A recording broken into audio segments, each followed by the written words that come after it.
revolving around the flagship of the German Kriegsmarine, Bismarck. HMS Hood fought the German ship Bismarck in one of the greatest sea battles of the conflict. Bismarck really is the most powerful naval vessel ever built by the German nation. Before we talk about what might be inside the Bismarck, Bismarck is a very impressive warship. She is extremely dangerous. we need to understand something fundamental about the Nazis. They didn't just wage war. They ran one of the most systematic looting operations in human history.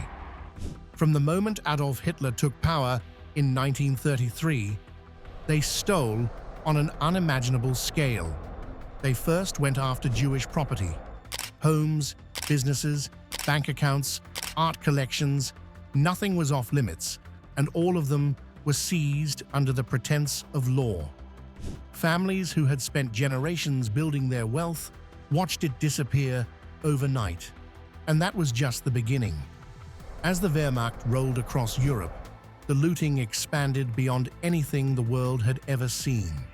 Museums in Paris, churches in Poland, royal palaces in the Netherlands, private estates in Belgium, Czechoslovakia, Austria, and France. Nothing was sacred. Nothing was safe.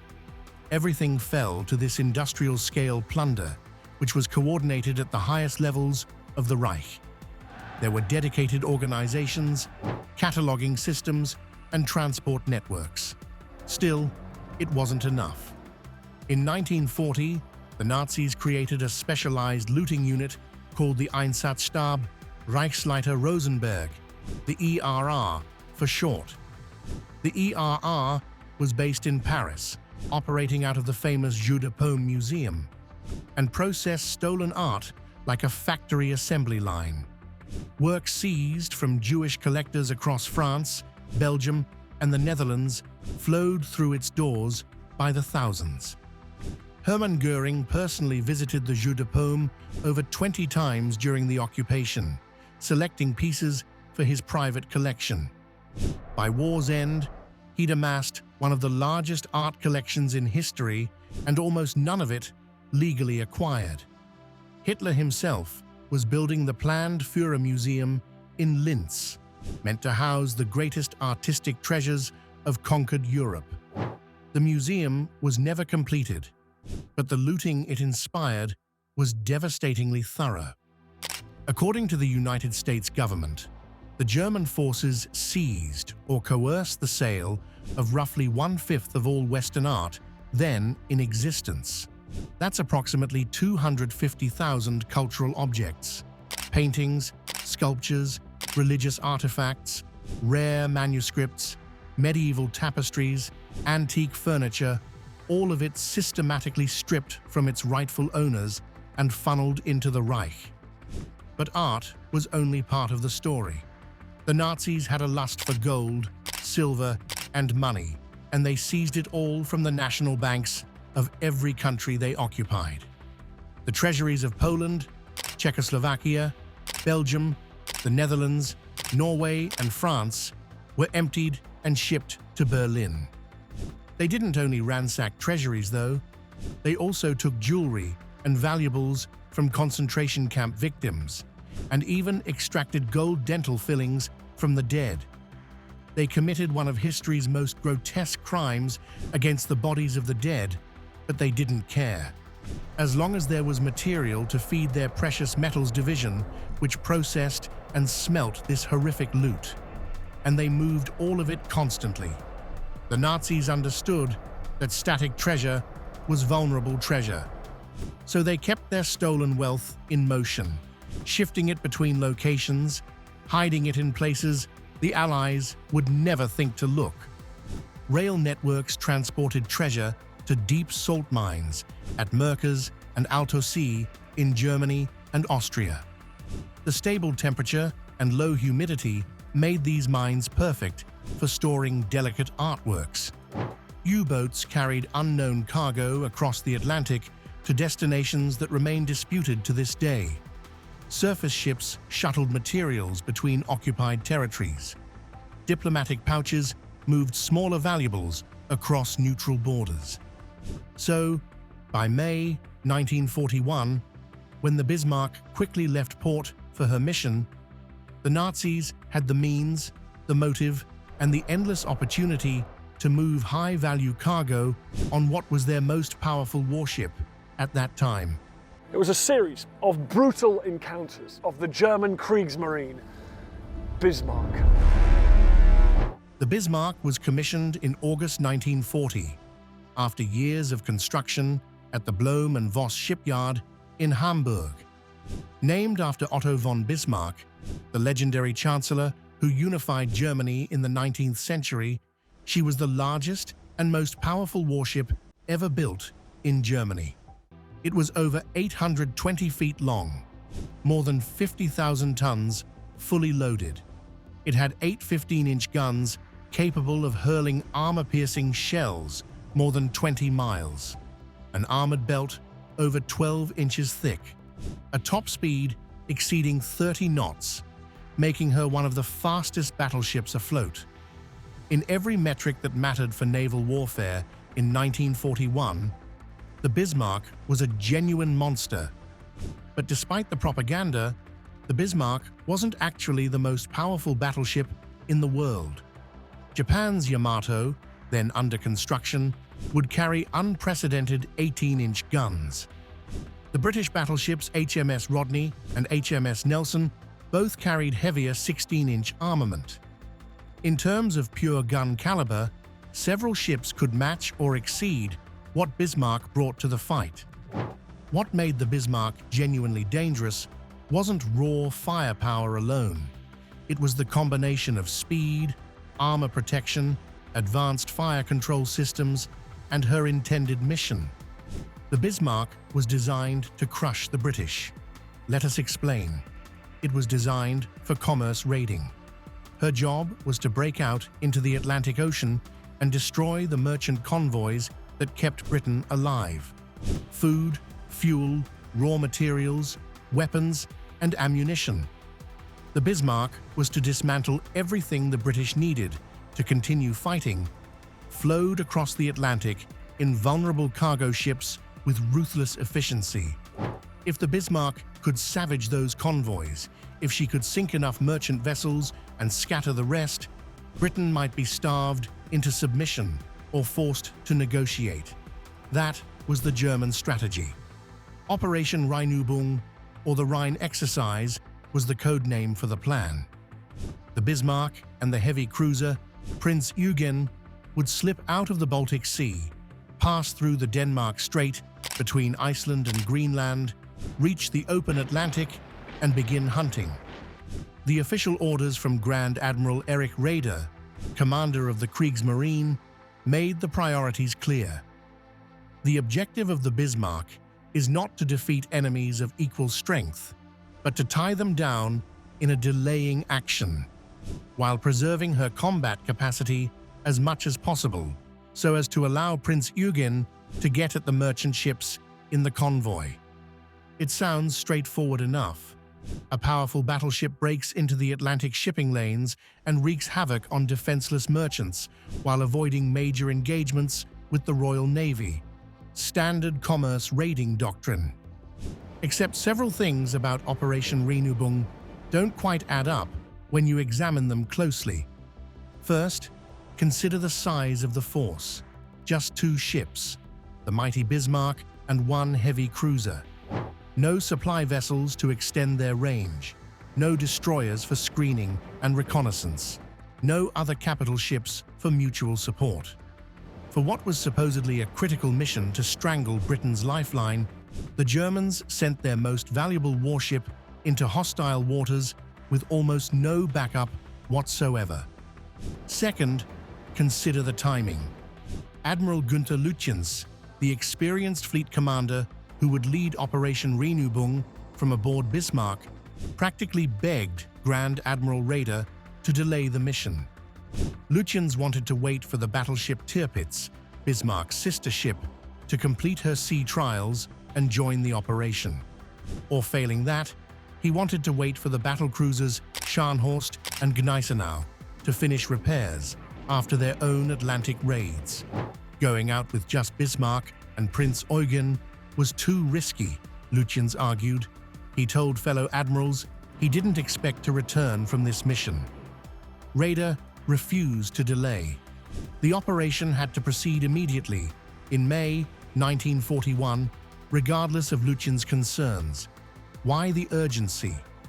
Raeder knew that Operation Barbarossa begins, and they are invading with the largest invasion force in the history of warfare. The massive German invasion of the Soviet Union was scheduled to launch on June 22, 1941. Once the Eastern Front opened and the army began its march toward Moscow, the Kriegsmarine would become an afterthought. All resources, all attention, all glory would flow to the army. Raeder desperately wanted a major naval victory before the invasion, something to prove the surface fleet's worth and protect his budget from cuts. But there may have been other reasons for the rushed timeline, reasons that had nothing to do with inter-service rivalry. Third, consider the secrecy. Even by wartime standards, even for a major naval operation against a determined enemy, Operation Rheinubung was unusually classified. Only top-level officers knew the complete itinerary. Bismarck is a quantum leap for the Germans, and no question. Bismarck is as capable as anything that the British have got. Certain areas of the Bismarck were sealed and off-limits even to most of the crew. Some orders were delivered verbally to avoid creating written documentation. Intelligence officers who examined the records after the war noted that the cargo manifests for Bismarck's final voyage were incomplete, unusually vague. The ship reportedly carried fewer munitions than would be expected for a long-term raiding campaign in the Atlantic. Think about that for a moment. You're sending your most powerful warship on a mission to destroy enemy merchant shipping over a period of weeks or months, and you load her with less ammunition than she could carry. That's a strange choice for a pure combat mission, unless, of course, the cargo holds were needed for something else. One question has haunted historians and naval researchers for over 80 years. The Japanese took enormous measures to keep the Yamato secret from foreign navies. Was disrupting convoys the sole purpose of this voyage? Or did Operation Rheinubung have objectives that never made it into the official records? On May 18, 1941, the Bismarck and Prince Eugen slipped quietly out of Gdynia, a port in occupied Poland on the Baltic Sea. The British knew something was happening. Naval intelligence had been picking up increased radio traffic from German fleet units. Aerial reconnaissance had spotted unusual activity around the Norwegian fjords, where German warships often sheltered. Churchill's war cabinet didn't know exactly when or where the blow would fall, but they knew the Bismarck was preparing to move. The tension in the Admiralty was palpable. On May 21st, a Royal Air Force Spitfire, flying a reconnaissance mission over Norway, photographed two large German warships anchored in a fjord near Bergen. The identification was confirmed within hours. It was Bismarck and Prince Eugen. The news sent shockwaves through the British Naval Command. Admiral John Tovey, commander of the Home Fleet, based at Scapa Flow in the Orkney Islands, immediately began assembling his response. He dispatched HMS Hood and the newly commissioned battleship HMS Prince of Wales to intercept the Germans if they attempted to break out through the Denmark Strait. The Strait was the passage between Iceland and Greenland that offered the most direct route to the Atlantic shipping lanes. The Hood was the pride of the Royal Navy. Launched in 1920, she had spent 2 decades as the largest warship in the world, a symbol of British naval supremacy. At over 860 feet long and displacing more than 47,000 tons, she was magnificent. The British public loved her. But Hood had a fatal weakness. She was a battle cruiser, not a true battleship. Her designers had sacrificed armor protection for speed. Her deck armor was only about 3 inches thick in critical areas.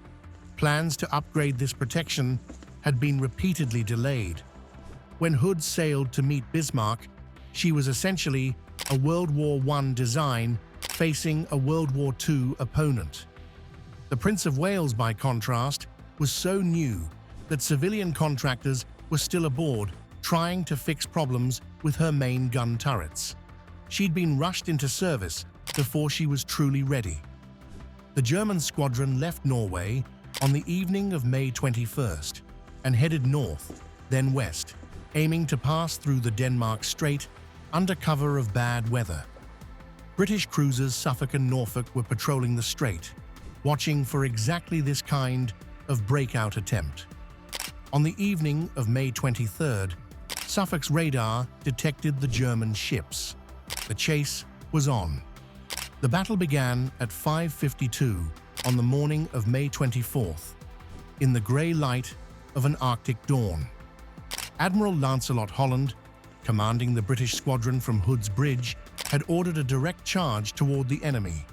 He wanted to close the distance quickly, reducing the time his ships would be vulnerable to plunging fire. It was a reasonable tactical choice, but it meant approaching bow on with only half their guns able to bear. The first salvos thundered across the water. Both sides found their range with frightening speed. Prince Eugen scored an early hit on Hood that started a fire amidships. Then came the blow that changed everything. At approximately 6 a.m., less than 10 minutes after the battle began, a salvo from Bismarck's 15-inch guns. This helps to make her a very steady gun platform. She's able to make a very respectable speed of 29 knots. Crashed down onto Hood. At least one shell penetrated the battlecruiser's deck armor and detonated in or near her after magazines, where hundreds of tons of ammunition were stored. The explosion was catastrophic beyond imagination. Eyewitnesses on the other ships, British and German alike, watched in horror as a column of flame erupted from Hood's midsection, shooting what seemed like 1,000 feet into the sky. The great ship broke apart, her bow and stern rising separately into the air as the center simply ceased to exist.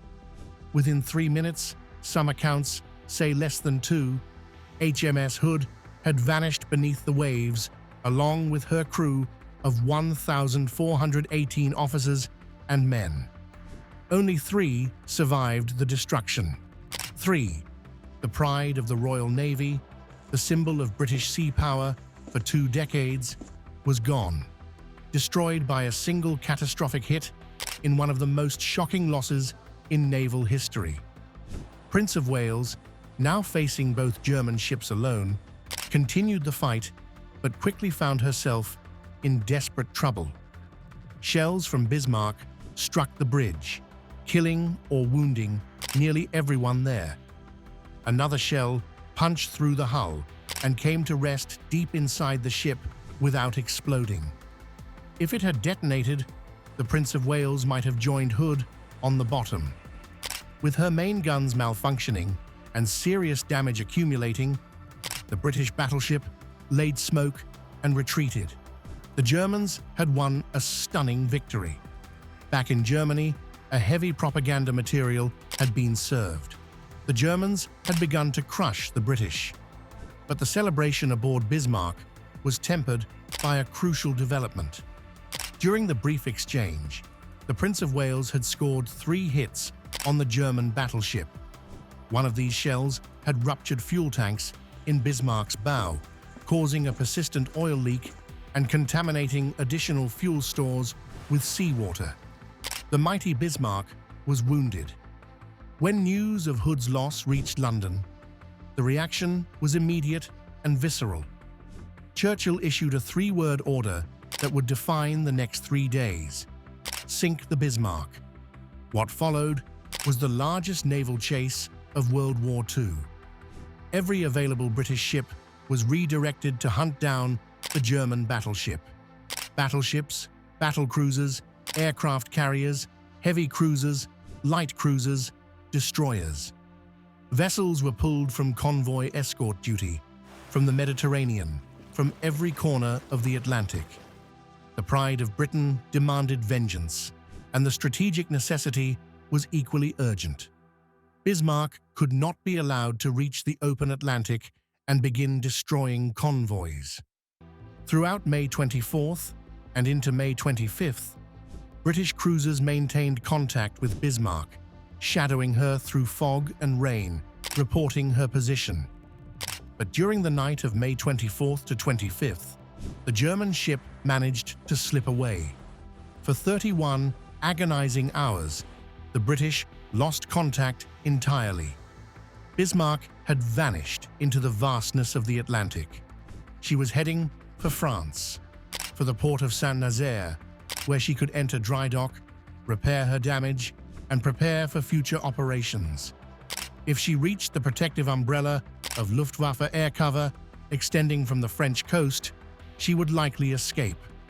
The British searched desperately, but the Atlantic is vast, and a single ship, even a large one, is easy to lose. Staff officers in the Admiralty shuffled markers on plotting boards, trying to guess where Bismarck might be heading.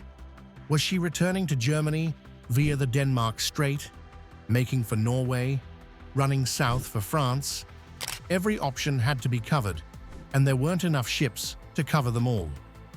The break came on the morning of May 26th. A Catalina flying boat, operating from Northern Ireland, piloted by a British officer with an American naval observer at the controls, spotted an oil slick on the grey Atlantic waters. Following it, they found Bismarck, roughly 700 nautical miles northwest of Brest. The relief in London was immense, but the celebration was premature. Bismarck was still making good speed toward France. The British battleships were too far away to catch her before she reached safety. If something didn't slow her down, she would escape.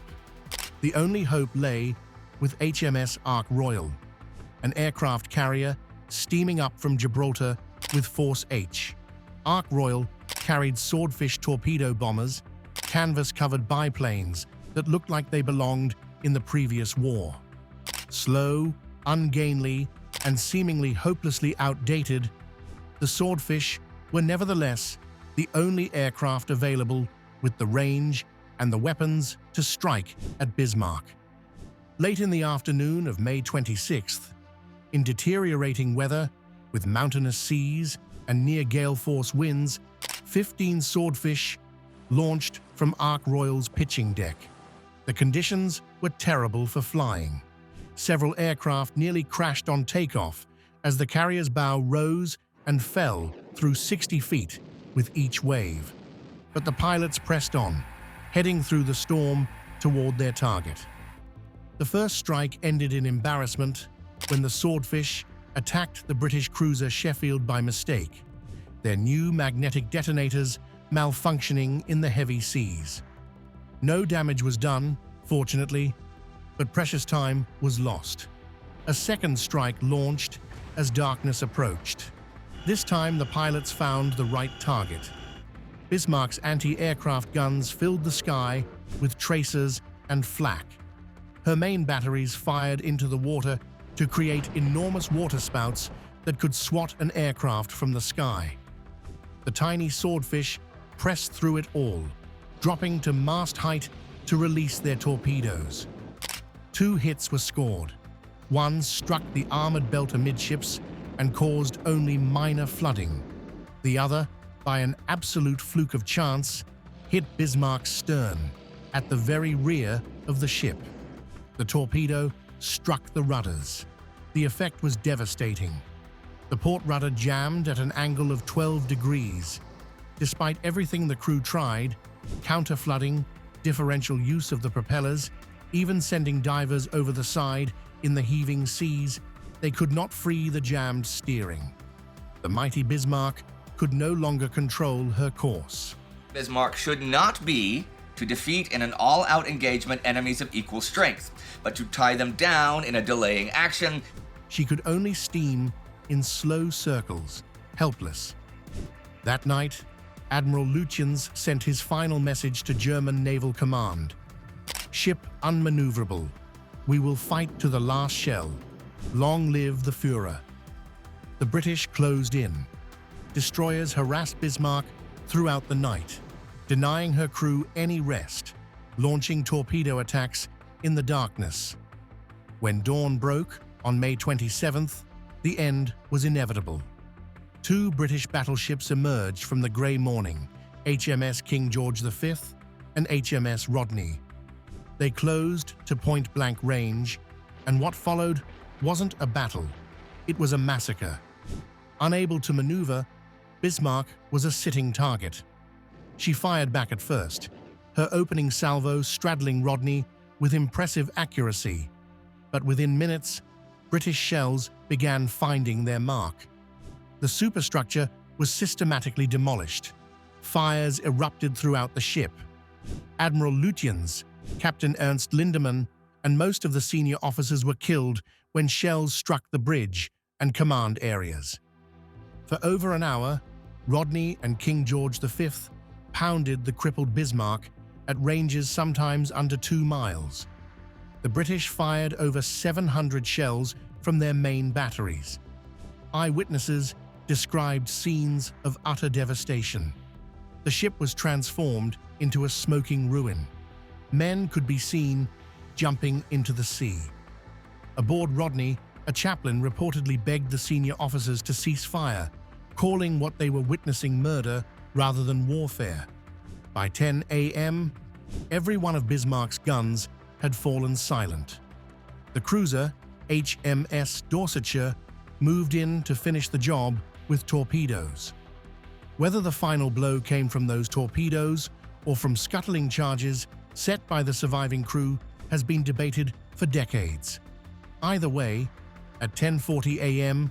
on May 27, 1941, the Bismarck rolled over and sank. Over 2,000 German sailors died. Dorsetshire began rescue operations, but when a submarine alarm was raised, the British ships departed, leaving hundreds of men in the water. Only 114 survived. For 48 years, the Bismarck lay undisturbed at the bottom of the Atlantic, 3 miles down in eternal darkness. In June 1989, Dr. Robert Ballard, the oceanographer who had discovered the Titanic, located the wreck approximately 600 miles west of Brest, France, resting upright at a depth of nearly 16,000 feet. What Ballard found was remarkable. Despite the brutal bombardment, the hull was largely intact. The wooden teak decking was still visible. The secondary guns remained mounted. The ship had embedded herself in sediment up to the waterline. The main turrets were missing. They'd fallen during the descent, but otherwise, the Bismarck was extraordinarily preserved. Bismarck's loudspeakers, where he finally reveals the full details of their mission to the crew. Ballard's team noted that certain hull sections appeared more heavily reinforced than combat requirements would demand, and sealed compartments in the lower decks remained completely inaccessible. The German government immediately claimed the wreck as sovereign property and declared it a war grave. Their statement has defined all subsequent exploration. Diving excursions to the interior of the wreck, as well as recovery attempts, require consent of the federal government. This has been categorically denied.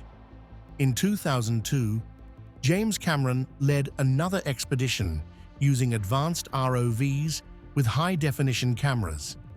His team documented the exterior in unprecedented detail and confirmed the ship had been fatally damaged by British fire, but finished off by scuttling. They also noted the reinforced sections and sealed areas that remained inaccessible. 3 decades of expeditions have thoroughly documented the exterior. The cause of the sinking is settled, but the interior, the forward storage compartments, the lower holds, the sealed spaces, has never been explored. no inventory of cargo has ever been made. The questions unanswered in 1941 remain unanswered today, and certain oddities in the historical record have never been explained. The incomplete cargo manifests that intelligence officers noted after the war. The unusual secrecy surrounding a supposedly straightforward convoy raiding mission. The classification of certain Bismarck-related documents for decades longer than standard operational records. The German government has never clarified any of these anomalies. But let's talk about what we know about what the Nazis actually did with their looted wealth, because they absolutely moved it, constantly, right up until the final days of the war. And the methods they used are directly relevant to the questions surrounding the Bismarck. Bismarck really is the most powerful naval vessel ever built by the German nation. The rat lines were organized escape routes for Nazis fleeing Europe after the war. Two primary networks operated, one through Spain to Argentina, the other through Rome and Genoa to South America. These rat lines didn't just move people, they moved money, gold, and assets of every kind. Adolf Eichmann, the architect of the Holocaust, escaped to Argentina in 1950. Josef Mengele fled to Brazil.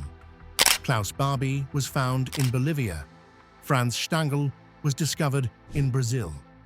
Historians estimate that between 5,000 and 10,000 former Nazis successfully escaped Europe through the rat lines, many carrying significant assets. The U-boat evidence is equally compelling. At least 2 German submarines reached Argentina after the war ended. U-530 surrendered at Mar del Plata on July 10, 1945. Her crew had no identification documents. The captain had jettisoned his logs during the voyage. U-977 surrendered at the same port on August 17th after a 99-day voyage from Norway. Both crews were interrogated about carrying gold or treasure. Neither provided satisfactory answers. In 2018, the wreck of U-3523 was discovered off Denmark. For 70 years, rumors had persisted that this advanced submarine had escaped with Nazi gold. The discovery proved she never made it out of European waters, but her cargo remains unknown.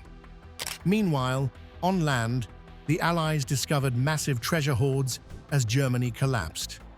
The Merkers salt mine in Thuringia was captured by American forces in April 1945. Deep inside, they found over $520 million in gold bars, currency, and artwork, the reserves of the Reichsbank hidden underground. The Altaussee salt mine in Austria contained more than 12,000 pieces of looted art, including masterpieces by Vermeer, Michelangelo, and countless others. The Nazis had planned to destroy the entire collection rather than let the Allies recover it. Only heroic action by local miners prevented the detonation of demolition charges. These discoveries were staggering. Yet despite recovering billions in stolen assets, the full accounting remains incomplete. The Commission for Art Recovery estimates that more than 100,000 pieces of Nazi-looted art have never been returned to their rightful owners. Approximately $37 billion in stolen assets, by modern estimates, remains unaccounted for. Some of that treasure was laundered through Swiss banks and has since been dispersed into legitimate commerce. Some were hidden in private collections across South America, changing hands quietly over the decades. Some were destroyed in the chaos of the war's final months, lost forever in bombing raids or deliberate demolition. And some, a growing number of historians believe, went down with ships.